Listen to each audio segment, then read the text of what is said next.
शनिदेव और राजा विक्रमादित्य की कहानी। जो भी नर नारी इस शनि देव की कथा को स्वयं पढ़ता है या किसी के द्वारा श्रवण करता है, उसके सभी संकट दूर होकर संसार के सभी सुखों को प्राप्त करता है। प्राचीन समय की बात है। सूर्य, चंद्रमा, मंगल, बुध, बृहस्पति, शुक्र, शनि, राहु और केतु अर्थात यह नवग्रह एक स्थान पर एकत्रित हुए। परस्पर वाद विवाद होने लगा कि हम लोगों में सबसे बड़ा और श्रेष्ठ कौन ग्रह है। सभी अपने आप को बड़ा मान रहे थे। कोई भी अपने आप को छोटा कहा जाना पसंद नहीं कर रहा था। बहुत तर्क वितर्क के पश्चात भी जब कोई निर्णय नहीं हुआ तो सभी ग्रह आपस में उलझते हुए अपने विषय के प्रति गंभीर हुए। देवराज इंद्र के पास जा पहुंचे और बोले, हे इंद्र, आप सब देवों के देव हैं। हम सभी ग्रहों में मतभेद यह हुआ है कि हम में से बड़ा कौन है और कौन छोटा। आप इस बात का फैसला कीजिए। राजा इंद्र सारी बातें सुनकर तुरंत समझ गए, किंतु उन्होंने कोई जवाब नहीं दिया। फिर वे बात टालने की कोशिश करते हुए बोले, मुझ में इतना सामर्थ्य तो नहीं है जो आपके छोटे और बड़े का निर्णय करूं। मैं अपने मुंह से कुछ नहीं कह सकता। हाँ, एक उपाय है। इस समय भूलोक में उज्जैन नगरी के राजा विक्रमादित्य सबसे पहले अच्छा और न्याय करने वाला है। आता आप सभी उनके पास जाओ। मैं आपका न्याय करने में असमर्थ हूं, मगर राजा विक्रमादित्य अवश्य न्याय करेंगे। देवराज इंद्र के इन वचनों को सुनकर सभी ग्रह पृथ्वी लोक पर राजा विक्रमादित्य के दरबार में जा पहुंचे और अपनी समस्या से उन्हें अवगत करा दिया। राजा विक्रमादित्य उनकी बात सुनकर अत्यंत चिंतित हो गए। तुरंत ही उन्हें कोई जवाब ही नहीं सूझा। वह शांत रहे। वे मन ही मन सोच रहे थे कि ये सभी ग्रह हैं, किसे छोटा कहूं और किसे बड़ा कहूं। जिसे छोटा कहूंगा वही मुझसे कुपित हो जाएगा। न्याय के लिए जब ये मेरे पास आए हैं तो मुझे न्याय तो करना ही है। किस प्रकार न्याय करूं? शांत चित्त से विचार करने के पश्चात एक उपाय मानस पटल पर आ ही गया।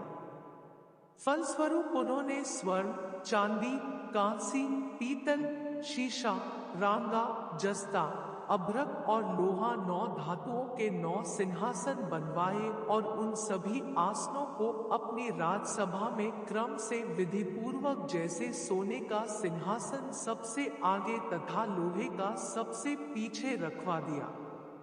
इसके पश्चात नरेश ने राज ज्योतिषी को बुलवाकर आदेश दिया कि ज्योतिष ग्रंथों में जिस क्रम में ग्रहों का स्थान है उसी क्रम से ग्रहों के आसन ग्रहण करने की प्रार्थना की जाए। इस प्रकार सबसे उत्तम तथा सबसे आगे रखा हुआ स्वर्ण का बना सिंहासन सूर्य को मिला, चांदी का सिंहासन चंद्रमा को तथा शेष धातुओं के सिंहासन अन्य ग्रहों को मिले।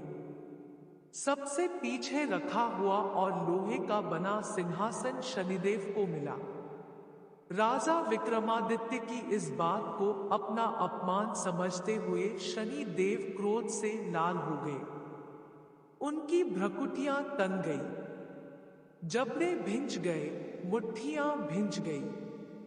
फिर वे आग बबूला हो क्रोध में बोले, हे मूर्ख राजा, तू मेरे पराक्रम और मेरी शक्ति को नहीं जानता। सूर्य एक राशि पर 1 महीना, चंद्रमा 2.25 दिन, मंगल 1.5 महीना, बृहस्पति 13 महीने, बुध और शुक्र 1 महीने, राहु और केतु उल्टे चलते हुए केवल 18 महीने ही एक राशि पर रहते हैं। परंतु मैं एक राशि पर 2.5 अथवा 7.5 साल तक रहता हूं। बड़े बड़े देवताओं को मैंने कठोर दोहक और कष्ट दिए हैं। राजन, ध्यानपूर्वक मेरी बात सुनो। मर्यादा पुरुषोत्तम भगवान रामचंद्र पर जब मैं 7.5 आई तो उन्हें राज त्याग कर वनवास को जाना पड़ा। रावण पर 7.5 आई तो राम और लक्ष्मण ने लंका पर आक्रमण कर दिया। उसकी सोने की लंका जल गई और रावण ने अपने कुल का नाश कर लिया। हे राजन, अब तुम भी सावधान रहना। विक्रमादित्य ने कुछ सोचकर कहा, हे शनिदेव, मैंने अपनी बुद्धि और विवेक के अनुसार जो उचित न्याय सूझा वह मैंने किया। अब जो होगा वह भी देखा जाएगा। मैं आपकी धमकी से नहीं डरता। जैसा मेरे भाग्य में होगा वह तो भोगना ही पड़ेगा, चाहे अच्छा हो अथवा बुरा हो। राजा का न्याय सुनकर सभी ग्रह तो वहां से खुशी खुशी चले गए, मगर शनिदेव क्रोध में भरे हुए नाराज होकर वहां से गए। कुछ समय तो ऐसे ही बीत गया, मगर कुछ समय बाद राजा विक्रमादित्य पर शनि ग्रह की 7.5 का प्रवेश हुआ तो शनिदेव ने अपना प्रभाव दिखाना शुरू कर दिया। शनिदेव घोड़ों के व्यापारी का रूप धारण कर अनेक सुंदर घोड़े साथ ले राजा विक्रमादित्य की राजधानी उज्जैन में आ पहुंचे।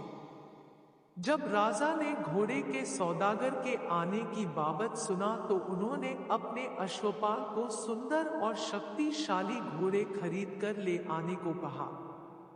घोड़े बेहद सुंदर और शक्तिशाली थे। अश्वपाल उनके दाम सुनकर चौंक पड़ा, उसे गहरा आश्चर्य हुआ। उसने तुरंत राजा को खबर दी। अश्वपाल के कहने पर राजा ने घोड़ों को देखा और एक अच्छा घोड़ा देखकर उस पर से सवारी को चढ़ गया। राजा के घोड़े पर चढ़ते ही घोड़ा तीव्र गति से दौड़ पड़ा।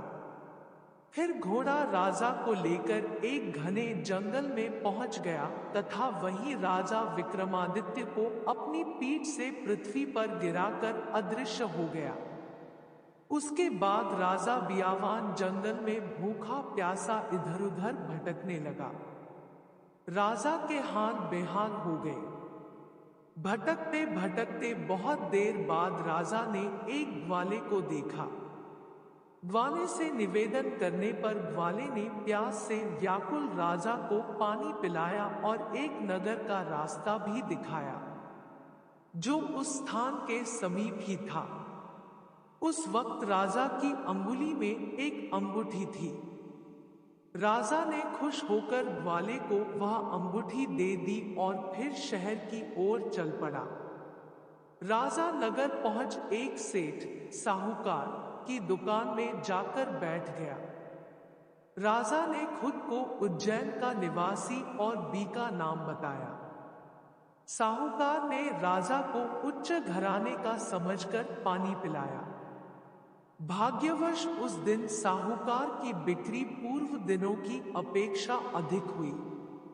तब सेठ ने राजा को भाग्यवान मानकर उसे अपने साथ अपने घर ले गया और भोजन कराया। भोजन करते वक्त राजा विक्रमादित्य ने एक अद्भुत बात देखी कि एक हार खूंटी पर लटक रहा था और खूंटी उस हार को निगल रही थी।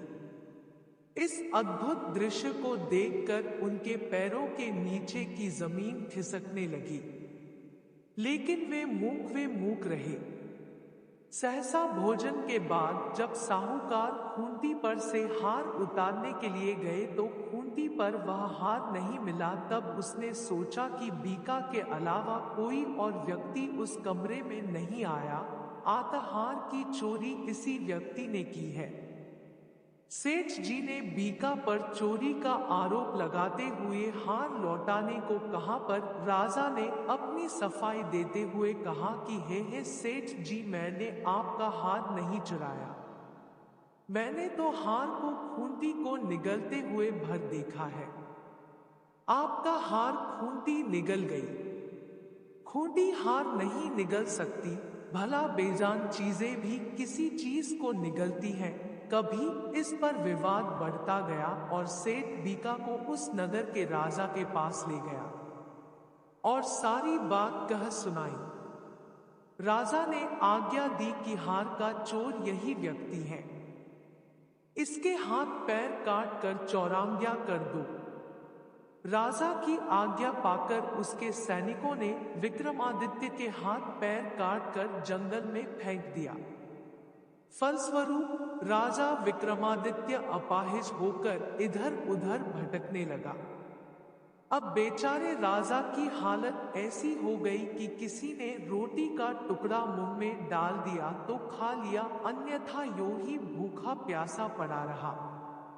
रास्ते जाते एक तेली की नजर उस पर पड़ी और वह उस पर तरस खाकर उसे थोड़ा सा तेल उसके घावों पर लगाने को दे दिया, जिसके फलस्वरूप तेली का व्यापार उसी दिन से प्रगति करने लगा।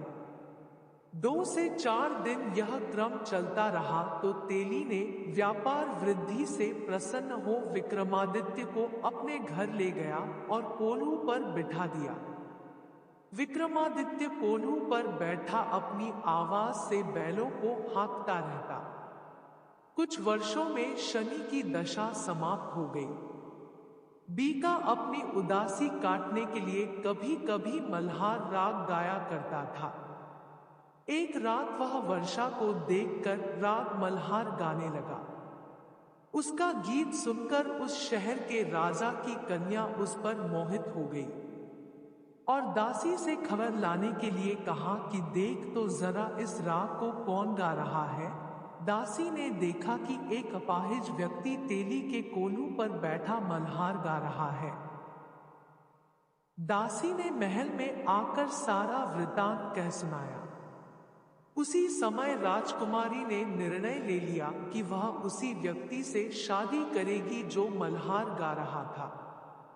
प्रातः काल दासी जब राजकुमारी को जगाने गई तो राजकुमारी ने खाना पीना भी त्याग कर बिस्तर पर पड़ी पड़ी रो रही थी। दासी राजकुमारी का यह हाल देखकर घबरा उठी। वह तुरंत राजा रानी के पास जा पहुंची और उनसे सारी बातें कह सुनाई। राजा रानी तुरंत राजकुमारी के पास आए और उससे उसके दुख का कारण पूछा। बेटी, तुम क्यों अनशन लिए पड़ी हो? तुम्हें किस बात का दुख है? जो भी पीड़ा हमसे कहो, हम तुम्हारा दुख दूर करने का प्रयत्न करेंगे। राजकुमारी ने अपने मन की मंशा राजा रानी को बता दी। बेटी, वह अपाहिज चौरांग्या है, तेली के कोल्हू के बैल हाँकता है। वह भला तुम्हें क्या सुख देगा? तुम्हारा विवाह तो किसी राजकुमार से होगा। मेरा कहा मानो और अपनी यह जिद छोड़ दो। मगर राजकुमारी अपनी जिद पर अड़ गई। राजा रानी के अतिरिक्त परिजनों ने भी राजकुमारी को काफी समझाया, मगर राजकुमारी नहीं मानी।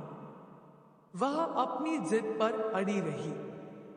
उसने कहा, यदि मेरा विवाह उस व्यक्ति के साथ नहीं हुआ तो मैं अपने प्राण त्याग दूंगी। बेटी की जिद देख राजा क्रोधित हो उठा।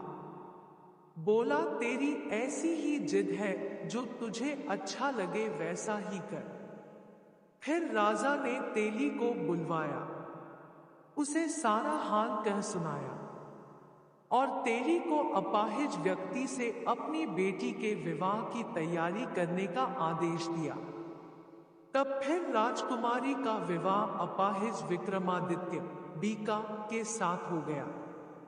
रात्रि को जब राजा विक्रमादित्य और राजकुमारी महल में सोए हुए थे, तब आधी रात को शनिदेव ने विक्रमादित्य को स्वप्न में दर्शन दिए और कहा, हे राजा, मुझे छोटा बताकर तूने कितने कष्ट और दुख सहे हैं, इसकी कल्पना कर। विक्रमादित्य ने स्वप्न में ही शनिदेव से क्षमा याचना की, जिसके परिणाम स्वरूप शनि ने प्रसन्न होकर राजा को पुनः हाथ पैर प्रदान कर दिए। राजा गद गद हो शनि महाराज के गुणगान करने लगा। तत्पश्चात विनय करते हुए राजा विक्रमादित्य ने कहा, हे शनिदेव, आपने जैसा दोहा मुझे दिया ऐसा आप दोहा किसी को न दे।